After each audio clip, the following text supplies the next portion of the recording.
have been at the top there before coming down. But then I just want to tell my listeners that the devil don't give anything for free. I went to good schools, Notorious Preparatory. From there, I went to Kwabutwe. I am from Kwabutwe. I went to Achimota School. From Achimota College, sixth form, I went to the Institute of Journalism. But then, the journalism was not really paying. I was working with the BBC. It was not paying like today. Yeah, though it was a satisfactory job. But then, my lifestyle was so big, I wanted to impress. So, I started dealing drugs. My first one that I took was India hemp, and that one was for somebody, and I was a carrier. I made $4,000, and then my second trip, I made $8,000. I said, look, come on, let me do it by my own. I went about 4 trips with India hemp, and I realized that we was Your trip to where? I made a trip to Italy. I made a trip to Switzerland. I made a trip to United States. Yeah. And then after that, I started dealing with cocaine. And with the cocaine, I was a big boy. As at 1982, December, I was controlling $162,000. I'd made bed sheet of dollars at the Ringway Hotel, which is now a bank opposite bus stop. And I had a lot of hangers on. I don't take taxi because I felt taking a taxi is a humiliation. I change cars every 2 months. From Jaguar XJS1, I brought Lincoln Continental. The only car I've never brought down here was a Bentley and then a Rolls Royce.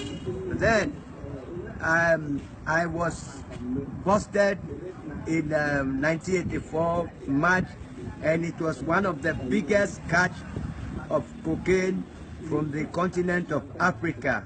That is 142 tons. Yes, I was busted, and then I made a little bit of time because my passport shows that I was younger. But then if you see me with my gray hair, you think I'm 75 or 80. Yes, because after I left jail and then came back, I lost all my friends. As for the women, when you have deeper pocket and you have a lot of dollars, they call you honey. But when you get broke and you develop holes in your pocket, they make themselves conveniently unavailable. They vanish. The friends vanish. Out of frustration, me myself, I started to use the drug. Believe me, don't ever go there. Don't let anybody deceive you. Heroin and cocaine. Because with cocaine, when you have 100 million now, within the next 4 hours, you're going to get broke. It will get finished. Yes, and with the heroin, once you start taking it, excuse me, once you start taking it, within 1 month, you get what they call cold turkey. Without it, you can't survive. Your social life, your physical life, you can't even travel. For a long time, I didn't travel. I don't go to funerals because when I go to maybe Kumasi and the cold turkey, I don't have some of the stuff or it runs out, I will have cold turkey. And what is cold turkey?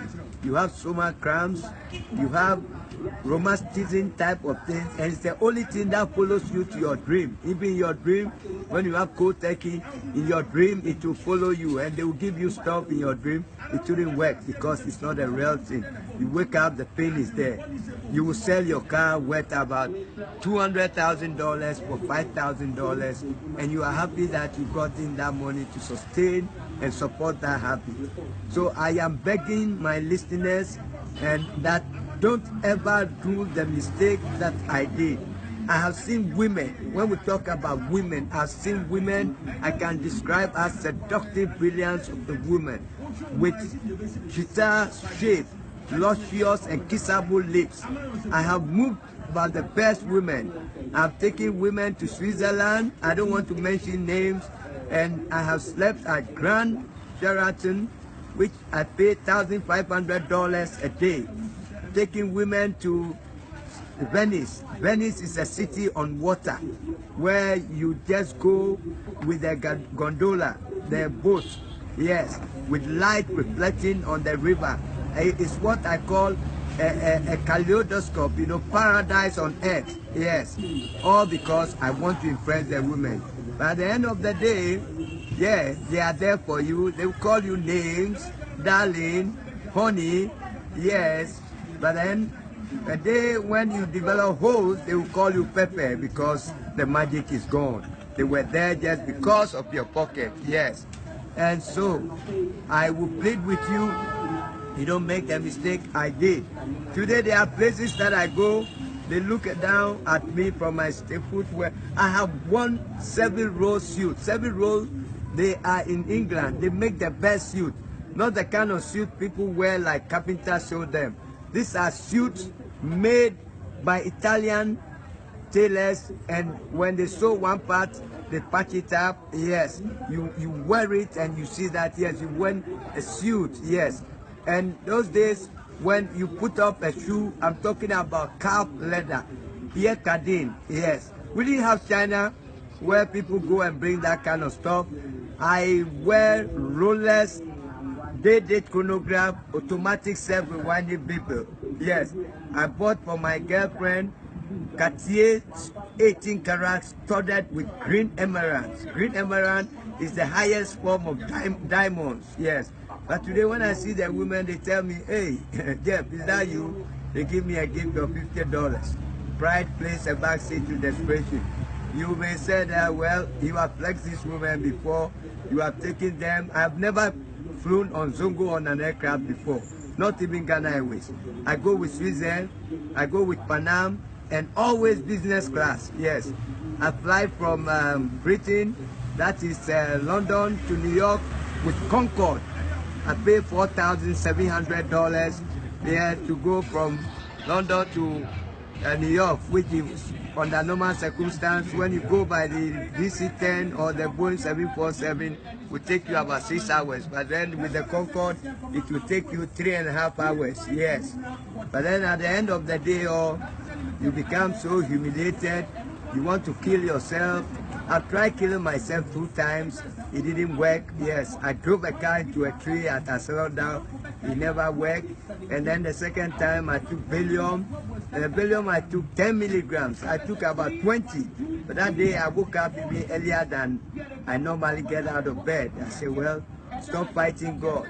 And at that time, I saw people who go to church like they don't have what it takes. That is why they go and hide in church, because I thought I was too smart.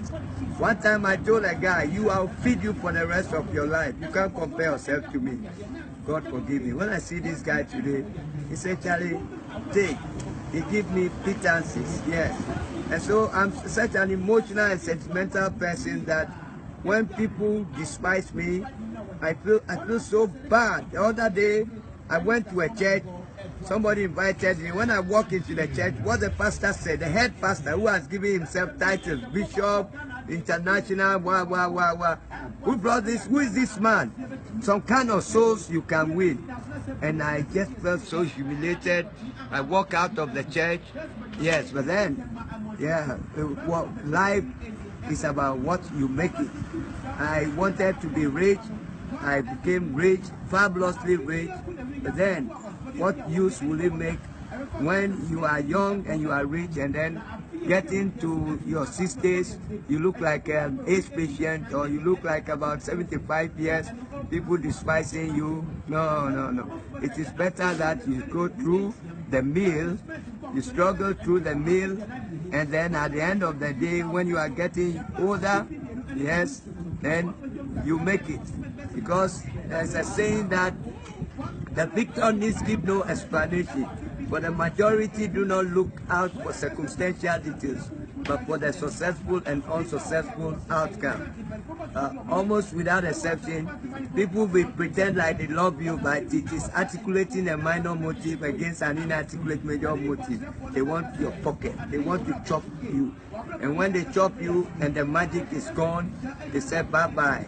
And the kind of things they say about you, yeah, you hear it and you just want to take your life. But then At the end of the day, I thank God that I'm alive.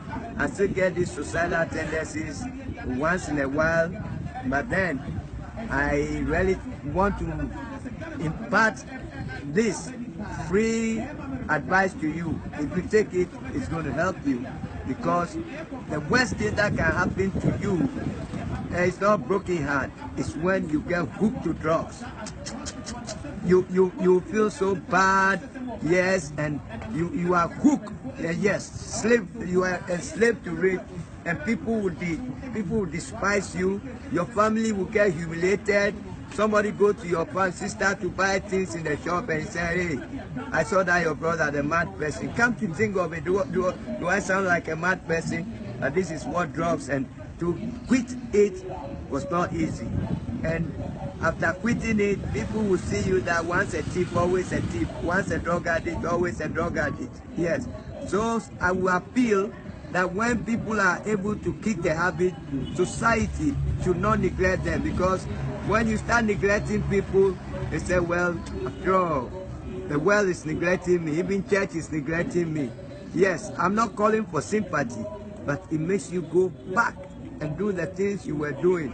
You say that, oh, I don't care, it's all my relative. Somebody will go and move something from your car. Somebody will break into your car to steal your laptop and money, because they have cold turkey, and you are desperate, and you will do anything to support the habit. You don't mind stealing. When they catch you, they catch you. Yes, that is why in the advanced countries like Scandinavia, when you are a drug addict, you go and register at the drugstore, and they give you an artificial heroin, methadone, where when you take it, you get normal, not get high. But here we don't have that facilities. They take you to mental hospital, they give you Lagati, yes, and when they give you Lagati instead of methadone, you become so stiff, and you become like, as Accra people say, bulu bulu. Your nerves become so stiff, yes, and before you realize, you get from bad to worse. Yes, I really don't want to know. But then, if you have somebody, a relative or a friend going to drugs, or you intend to go to a drug, my friend, you are going to end up to be the most miserable person in the world. I can vote for it, because I've been a drug addict for 26 years.